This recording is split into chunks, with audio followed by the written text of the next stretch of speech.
कि रमजान के महीने में जब सहरी का टाइम होता है तो 1 घंटा पहले कुछ लोग मस्जिद में माइक पकड़ के और जगाना शुरू कर देते हैं, रोजेदार भाइयों उठिए, सहरी कीजिए, इस वक्त इतना बच गया है, इतना टाइम बाकी है। आपके यहां होता है कि नहीं होता है? मदरसे की कमेटी और उसके जिम्मेदारान आपके अपने इस क्षेत्र के प्रिय और महबूब विधायक गौतम पाल जी और डिस्ट्रिक्ट उत्तर दिनाजपुर और उसके आसपास कुर्ब जवार अतराफ़ अकनाफ से आए हुए मुअज़्ज़ज़ सामईन हज़रात, पर्दा नशीन इस्लामी माँ और बहनों, नौजवानों, मुस्तक़बिल के होनहार अज़ीज़ बच्चों,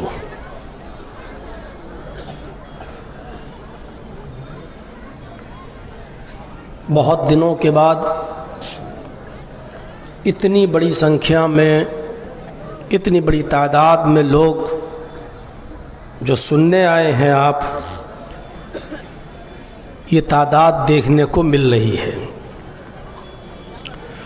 जितनी बड़ी संख्या है आपकी, मुझे आशा है, उम्मीद है कि आप उसी तरीक़े का धैर्य भी बनाए रखेंगे और सब्र का मुज़ाहिरा करेंगे। आप लोगों ने मदरसे का ताउन किया, अल्लाह आपको इसका अजर अज़ीम अता फ़रमाए। इससे पहले हमारे गौतम पाल जी 10 लाख रुपए की कोई टंकी वगैरह पानी की दे चुके हैं।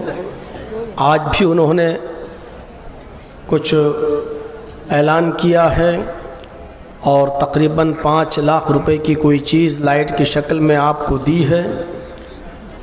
इन इलाक़ों में वो आते जाते रहते हैं, मदरसों में भी जाते रहते हैं, उनके जलसों में भी जाते रहते हैं, वो ताउन भी करते हैं। इसलिए हम सबको चाहिए कि उनको धन्यवाद करें, उनका आभार व्यक्त करें।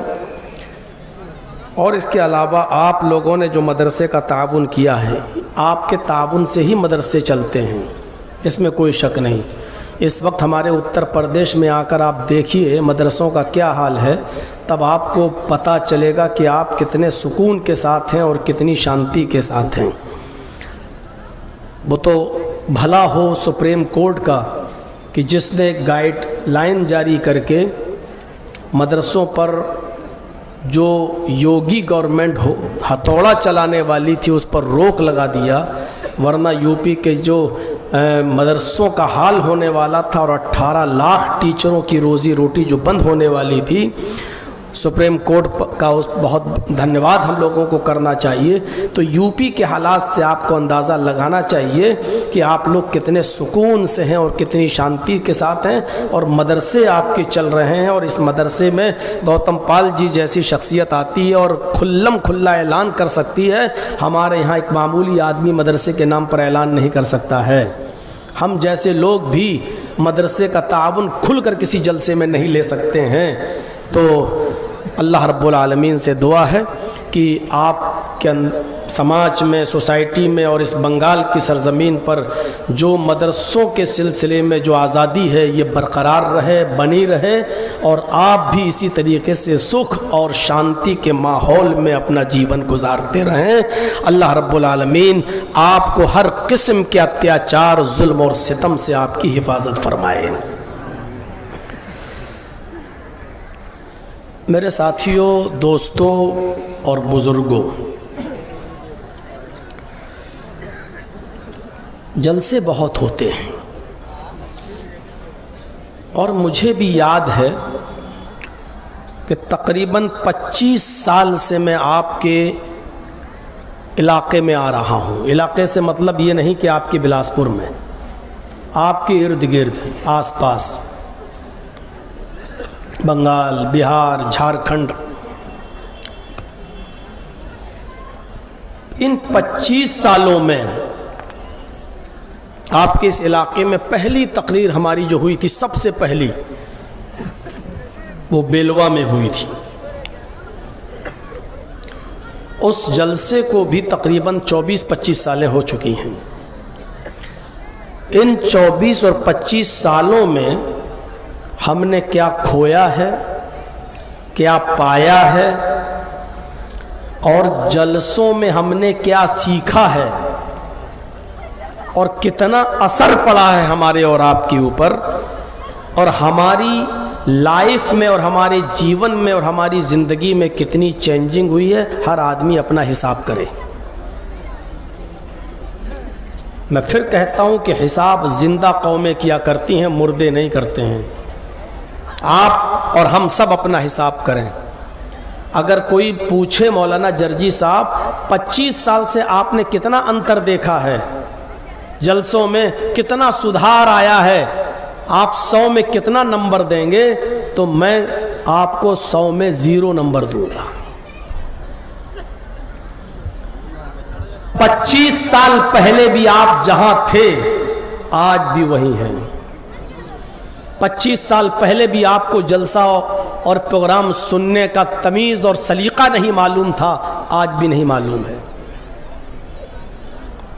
एक मौलाना साहब तकरीर कर रहे हो और दूसरा मौलाना अगर चला आए तो आप उस मौलाना की तकरीर को छोड़कर किसी एक मौलवी के पीछे भागें और दूसरे की कुरान हदीस सुनना छोड़ दें। यही आपने 25 साल से सीखा है।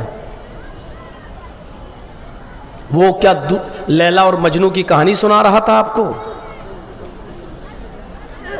25 साल से आपने क्या पाया है, क्या आप खुद अपना हिसाब करिए। 25 साल पहले भी शराब पी जाती थी, आज भी शराब पी जा रही है। 25 साल पहले भी जुआ खेला जाता था, अब तो और तरक्की हो गई, अब तो लॉटरी आ गई,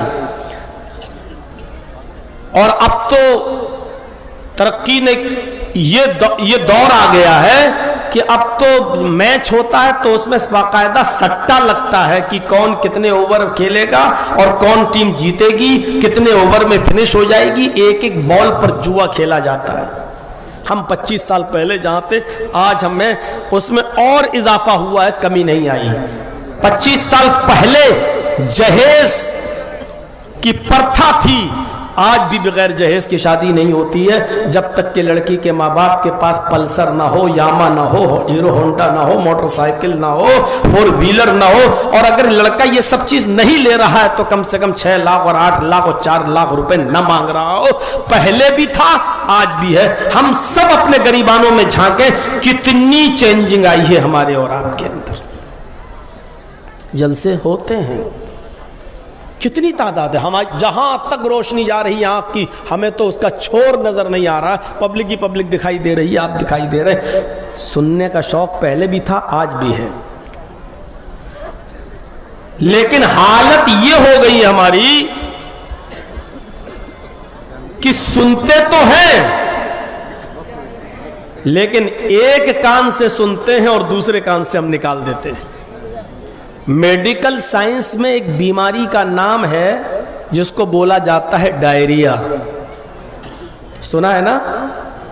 डायरिया में क्या होता है? आदमी के लीवर फंक्शन खराब हो जाता है, उसको लूज मोशन हो जाता है।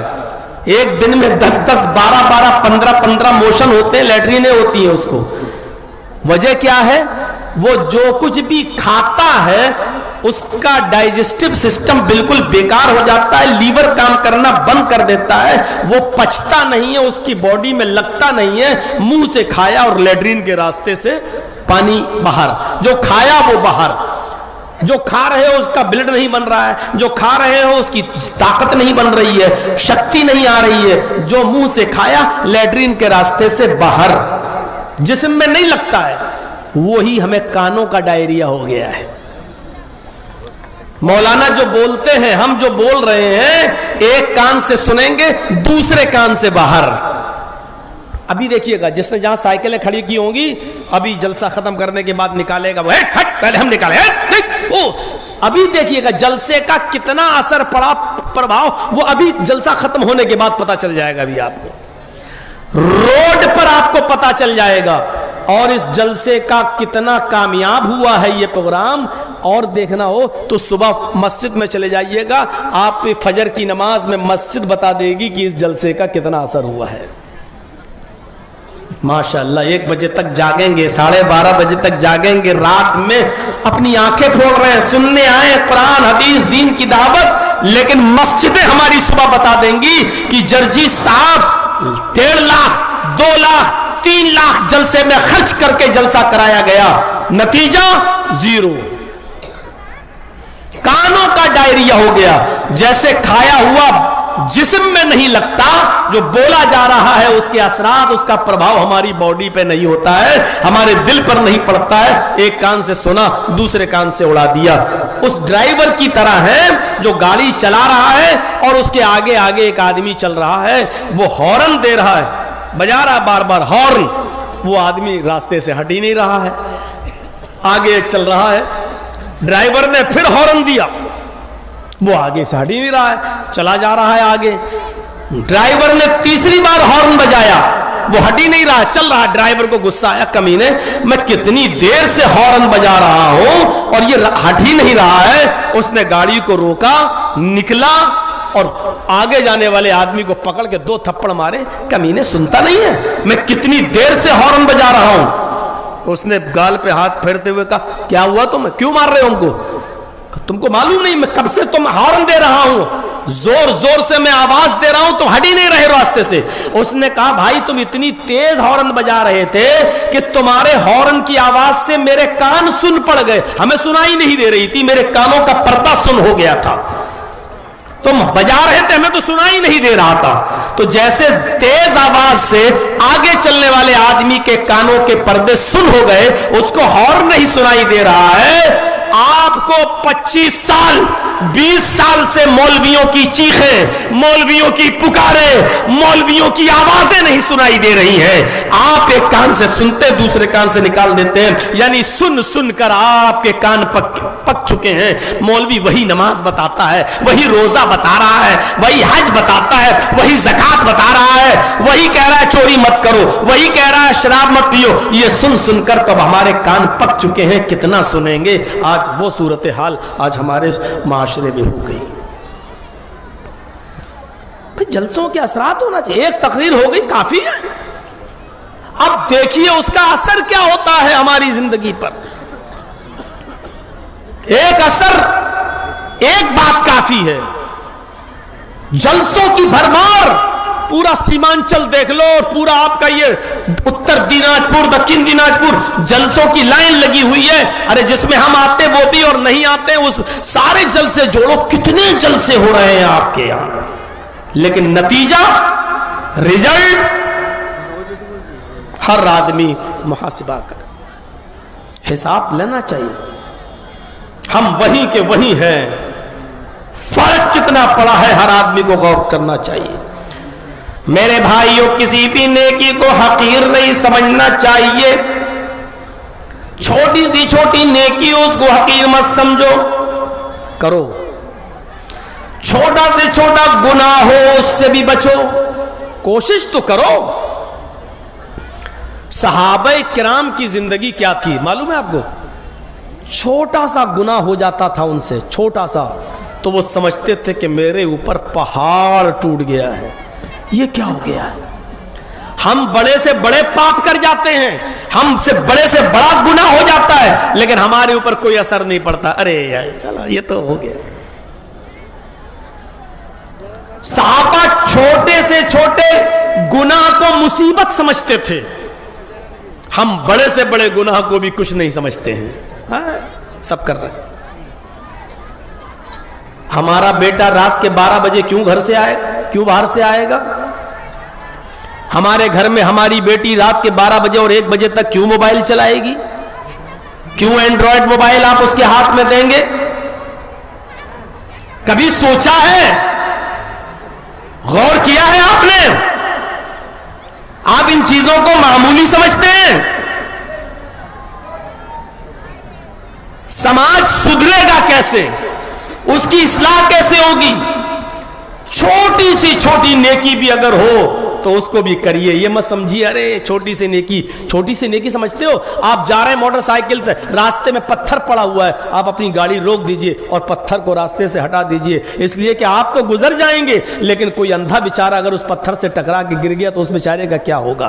कोई बच्चा अगर उस पत्थर से टकरा गया तो उस बच्चे का क्या होगा? कोई औरत बेचारी अगर उस पत्थर से टकरा गई तो उसका क्या होगा? इमाततुल अज़ानित तरीक, रास्ते से तकलीफ दे चीज को हटा देना भी ईमान और इस्लाम का एक हिस्सा है। केले का छिलका पड़ा है, आप गाड़ी रोक दीजिए, उसको हटा दीजिए।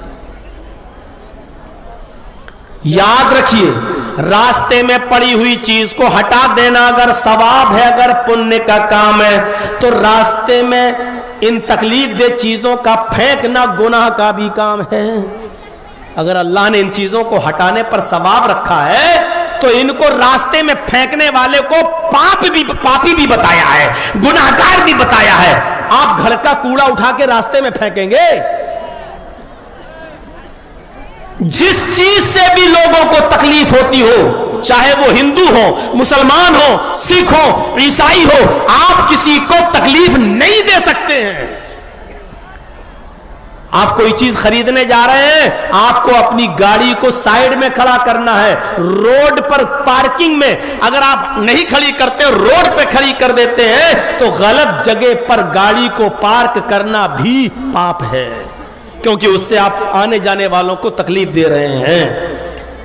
रोड को जाम करके रैली निकालना, उस पे बैठ जाना, कोई मरीज बेचारा जा रहा है, उसको अर्जेंट हॉस्पिटल में जाना है, आप रास्ता जाम किए हुए हैं। इस्लाम ये कहता है कि ये सारे पाप के काम हैं, क्योंकि आप किसी आम इंसानों के आने और जाने का रास्ता नहीं रोक सकते हो।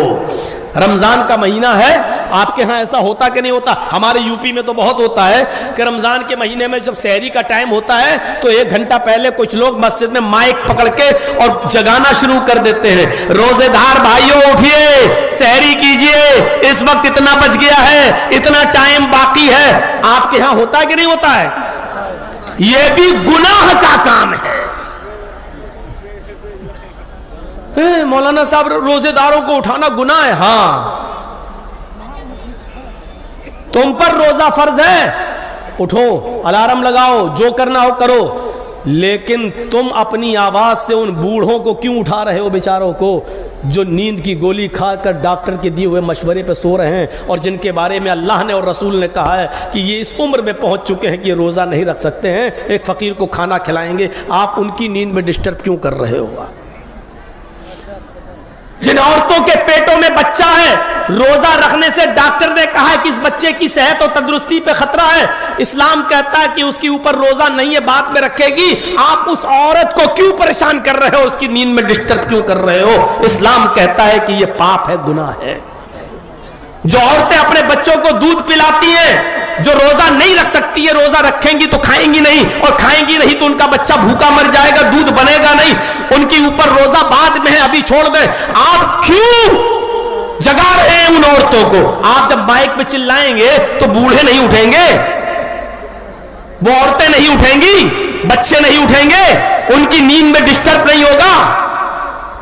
यह भी गलत है। आप माइक पकड़ के जोर जोर से चिल्लाएं और लोगों को उठाएं, यह भी गलत है। जर्जी साहब को रोजा रखना है, जर्जी साहब अलार्म लगा लेंगे, 5 बजे टाइम खत्म हो रहा है सहरी का, हम 4 बजे का अलार्म लगाएंगे, 4 बजे उठेंगे, 4:15 बजे तक हम ब्रश व्रश करके मुंह हाथ धो के फारिग होंगे, 4:30 बजे तक सहरी कर लेंगे, हो गया हमारा काम। ये हमारी ड्यूटी है कि हमको कैसे उठना है, हम आपको उठाने और जाएंगे। मेरे भाइयों, ये भी पाप है और ये भी गुनाह है। जिस चीज से भी लोगों को तकलीफ पहुंचती है, किसी को भी तकलीफ पहुंचती, आप तकलीफ नहीं पहुंचा सकते हैं। इंसानियत का पाठ पढ़िए, इस्लाम ने इंसानियत का पाठ पढ़ाया है। मेरे भाइयों,